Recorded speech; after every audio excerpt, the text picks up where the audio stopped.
I like what my good friend from the pharmaceutical has said. He has said that we need to encourage local manufacture. That industry is like 300 billion shilling industry. 70% we are importing. 60% is generics. You know, these are just things we can manufacture locally here. And that is why we have done two things. We have said in the budget this year, deliberate. Two things. We have said manufacturers will pay of human vaccines and medicine will pay a lower corporate tax than the others to give leverage to those who want to manufacture in Kenya. Number two, we have removed tax on equipment and materials for manufacture of pharmaceuticals in Kenya. Again, to support our universal health coverage and to make medicine affordable in Kenya. It is there in the budget. I don't know why people are not reading. I don't know whether we understand one another. So we are being deliberate. When we are talking about, when you see there, we are saying pharmaceuticals. We have made policy interventions in the budget to clearly support the manufacture of pharmaceuticals in Kenya because it will save us foreign exchange. As my good brother said there, it will give us the assurance that if anything happens anywhere, we can manufacture our own medicine and we will not be stranded with sick people. Are we together? So that is a value chain that we need to work on, and we have made policy interventions. We have put it in the budget to support that sector. And if there is anything, for the people who work in that sector, if there is anything additional you want us to do, please tell us. Because we want to engage with every sector so that we can support the incentives around there. I have heard you clearly, and you are right. On the housing, I have heard you say two things.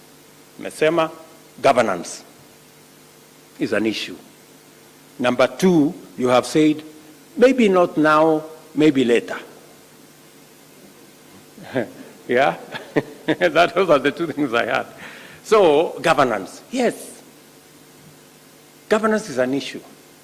But let me ask you, good people of Kenya, are we going to stop a whole project that can hire 1 million young people every year, a project that will support our industrialization agenda, those who produce cement, those who produce steel, those who produce doors, those who produce hinges and windows, the architects, the quantity surveyors, the electricians, the masons, the carpenters who are supposed to work in that space? Are we going to stop the whole of that exercise because we are not sure about governance? I have given my personal undertaking. The buck will stop at my desk. And I intend to take responsibility. I will not assign it to the next person. Because the millions of young people in Kenya who are walking our streets are an emergency for us. We cannot continue to say, maybe we should try it another time, maybe we should try it another day. I want to persuade you, good people. Yeah? We must sort out the governance issue. And I have said that we are going to develop the structure. Kenya Association of Manufacturers, we want them to sit in the board. We want every other person to sit in the board that will manage the housing fund, so that we can all see. I mean, unless you are telling me as the Kenya Association of Manufacturers you don't trust yourselves, unless you are telling me you have a serious governance problem, you know, and if you do, you better tell us so that we can help you sort it out. So we will sort that out. Number two, you've said you don't know whether we should do it now or later.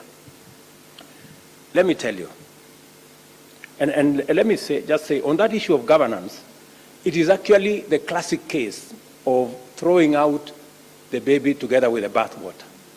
we must be careful. We must know how do we sort out governance without